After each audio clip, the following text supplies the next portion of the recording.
Here's the moment you've all been waiting for. Longtime viewers of this channel love it when I hit Mahjong. That's not even sarcasm. It's a genre that is overwhelming on Japanese game consoles, and yet almost totally confined to Japan. And it's almost totally because of other Asian releases. If you don't pay attention to Mahjong games, one looks pretty much like every other. And even in Japan, these games often get overlooked because there are so many of them and people just play whatever the current one is. With very few exceptions, nobody is going, "Oh yes, that was a great Mahjong game. I go back and play it every now and then." And so Mahjong winds up being shelf filler for a lot of Japanese game consoles. Because I've talked about dozens of Mahjong games, I have a bit of a standardized pattern that I use to explain what Mahjong is.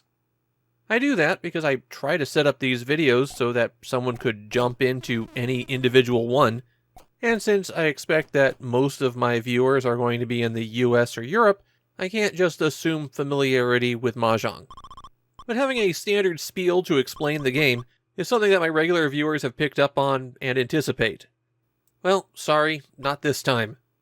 Sengoku Mahjong is the first Mahjong game for the PC Engine. It deserves a bit deeper explanation. So here's the absolute basics that you need to know in order to understand what's happening in a Mahjong game. It's not everything, and I wouldn't sit down at a table with 3 other players and only this explanation to go off of, but it will let you know what's going on. Mahjong is the default gambling game in Asia, and every place that plays it has their own spin on the game. The one that you'll commonly find in Japan, and represented in Japanese video games, is called Riichi Mahjong. The game is played with tiles that work like a deck of cards. There's 3 suits, numerals, bamboo, and dots, and these are numbered 1 to 9. There's also tiles called winds for every cardinal direction, and 3 types of dragon tiles. A Mahjong set contains 4 of every tile. Players are dealt 13 tiles, and the goal is to complete a hand which will normally have 4 sets of 3 and 1 leftover pair of tiles. Of course, that total is 14 tiles, so on every turn you draw a tile, decide if you want to go out, and then discard a tile. The sets that you're looking for are either 3 of a kind, or a run of 3 consecutive tiles.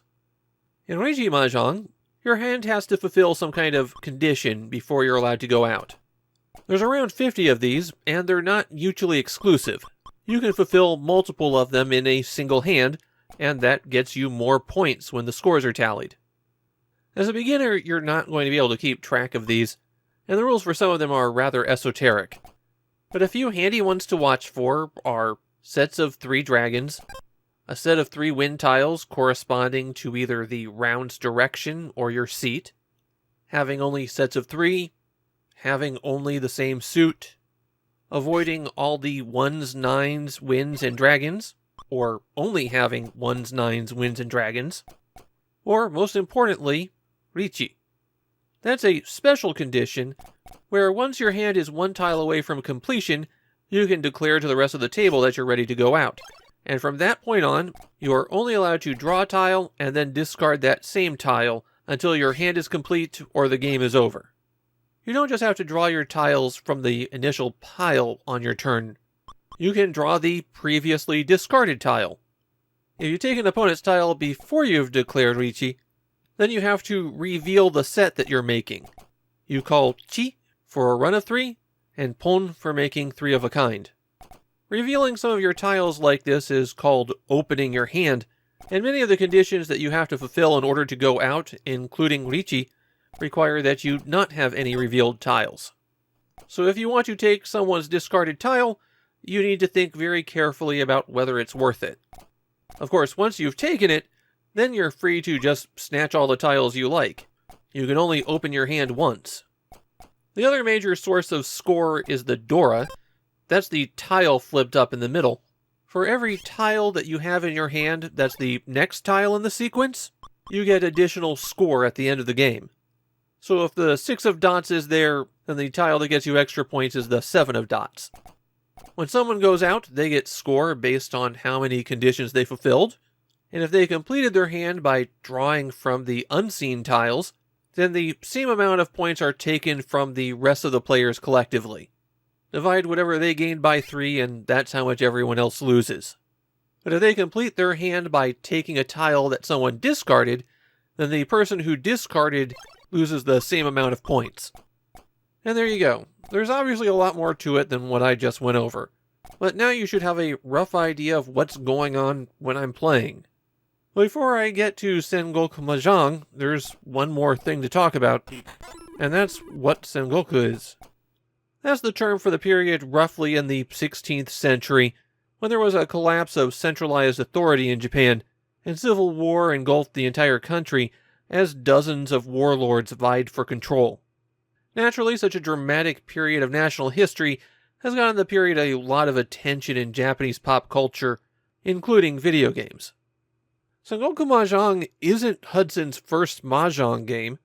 One of their earliest console games was Yonin Uchi Mahjong, which was a port of one of their computer Mahjong games and published by Nintendo. Sengoku Mahjong was released only 4 years after that, and things have obviously come a long way. In Sengoku Mahjong, you pick out one of 12 historical figures, and then play Mahjong against the rest of them. There's 2 different modes, normal and battle mode. In normal mode, you just pick whoever you want to play against. And in battle mode, you're trying to take over all of Japan with your Mahjong skills. You choose who you'll play as, and then you play against all of your neighbors. If you win the match, then you take their territory. If you lose the match and have a negative score, then you're captured and the game is over. And if you lose but have a positive score, then it was a draw and you just play again. There's no way to save your progress in this game, so you'll have to play for quite a while if you want to see the ending. Maybe the most distinctive thing in Sengoku Mahjong is how they tried to give everyone personality. They're given playstyles that the game designers thought represented that historical figure, and they can get quite chatty during the game. There's even voice samples, though I think they just have one set of male and one set of female voices. Hudson never follows up Sengoku Mahjong themselves, but there are a lot of Mahjong games on the PC Engine. I spotted around 24 when I was going through my documents, so there's plenty more Mahjong to come. I couldn't really find anything about how Sengoku Mahjong was received at the time. That might be due to how this game is effectively forgotten. This is one that nobody plays or talks about. My take is that as a Mahjong game, it's fine. A little bit better than average for 1988 Mahjong games, but not so outstanding, even with the battle mode, that it's worth checking out.